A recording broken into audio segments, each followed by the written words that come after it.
Friday. Today's devotion is going to be good because I was sitting here and I was a little tired. This whole month has been quite busy, and especially with all the fun that's happening in New York, you just can't stop. so, yeah. But anyway, so I was kind of tired, and then God, he said, we're going to talk about what I've been talking about to you. So super exciting. But speaking of, it's going to be a great weekend. Go Knicks. I'm not a basketball fan, but I am this week. And I've discovered I like the last quarter of a basketball game. The rest of it is so boring. So a little boring. But the end is fun. But they start at like 8:30. I don't know. That's people gotta go to work. I don't know why we're starting it that late. Anyway, my other rant of fun things going on in in the United States right now is the World Cup.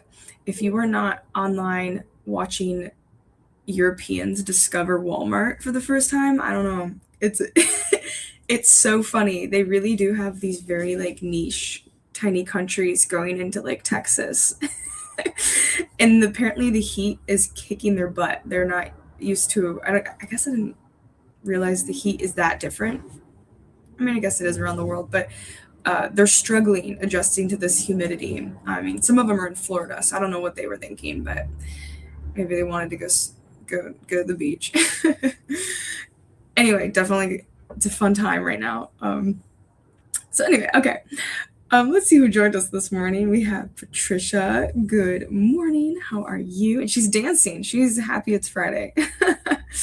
Good morning, Carrie. Oh yes, Carrie. What part of Texas are you? You got I want to say at least 5 or 10 World Cup teams down. I mean, your state's huge, but yeah, I think do they have Buc-ee's down in Texas? I feel like I'm seeing videos of Europeans go to Buc-ee's for the first time too.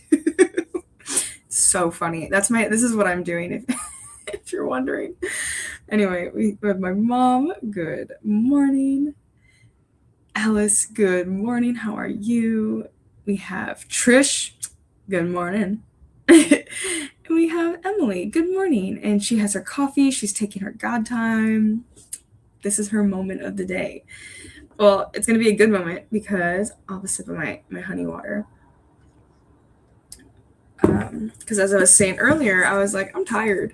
And then God said, we're talking about something important today. So we're on day 257, Matthew 10:42. So this is the verse that I've been meditating on with God, other than Romans 8. I know we talked about that, Romans 8. But this one is the one I've been reading every single day. It's 10:41 to 10:42. So we'll go into it and I'll share a little more.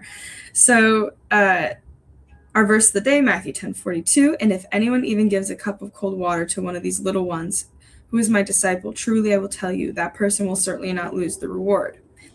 So the devotion says, we carry crock pots into the kitchen and set them on the table.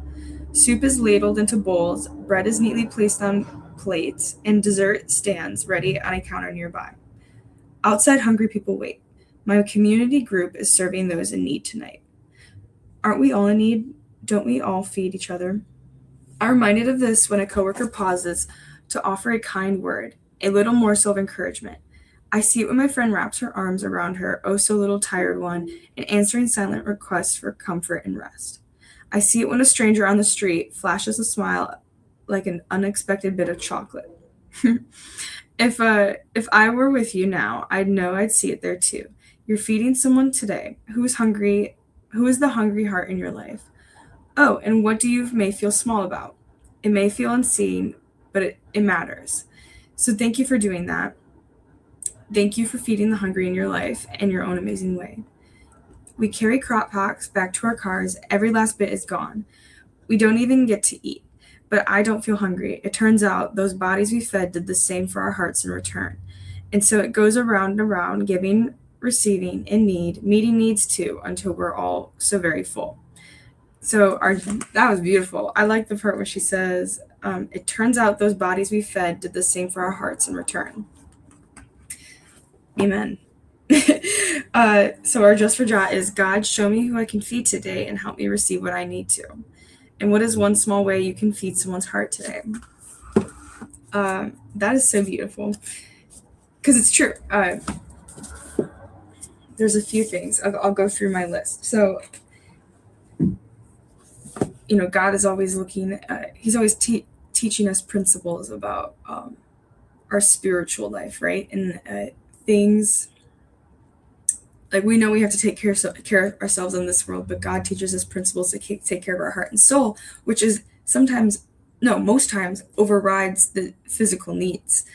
And I think that's the fun part of being a Christian, as you kind of discover that, like, the things of your heart changes, and has a reflection on the outside. So I have this fun book I've been reading. I've actually read this several times. It's called The Game of Life and How to Play It.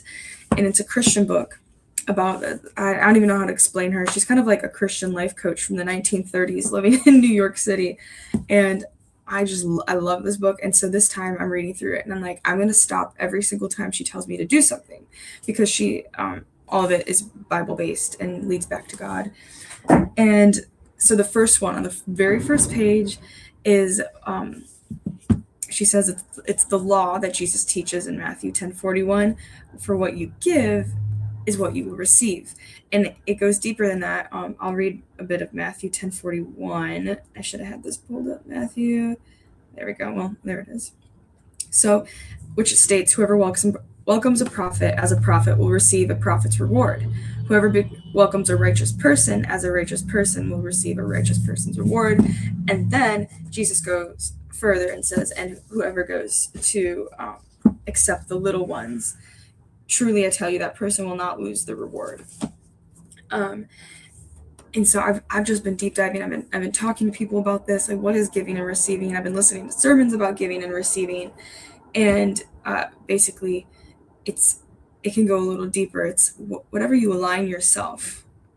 Maybe you align yourself with a person, align yourself with a, I don't know, organization, a church. You will receive the righteous reward if you're taking care of people, which is what we're called to do, right? We're called to take care of each other.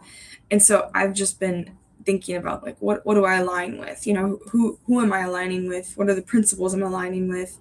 And then, what are we giving? What are we receiving? What are we subconsciously giving to? But I don't know, and I love that, like, he talks about the righteous. He talks about the prophets, but he mentions the little kids, like the little ones that are taking care of little ones. They're just as important as the prophets, as the righteous people, and you will get the reward.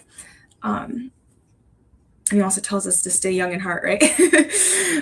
Anyway, but those are just some. I thought that was so funny. I was like, this is what I've been meditating on, and I won't continue reading the book until I feel I've fully understood the giving and receiving. So anyway, that's all I have. I don't know, for some reason it feels like I'm not online. I can't tell. The comments went dark, but anyway, okay.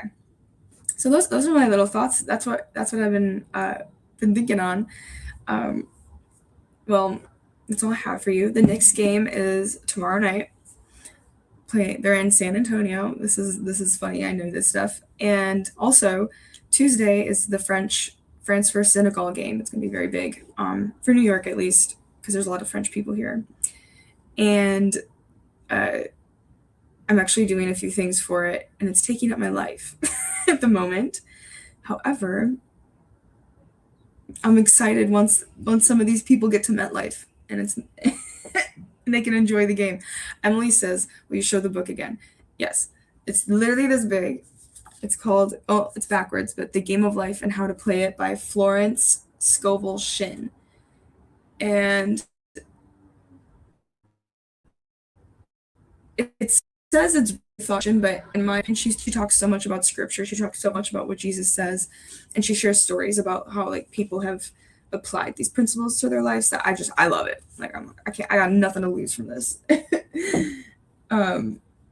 But anyway, and then Emily says, great devotion today. Oh, that was God. He said, we're going to talk about what we're talking about. Okay, that's all. I should go. Definitely, like, because I know you guys have Facebook, maybe not Twitter. Like, go watch the Europeans discover Walmart. It's so funny. It's what I was doing all last night. Okay.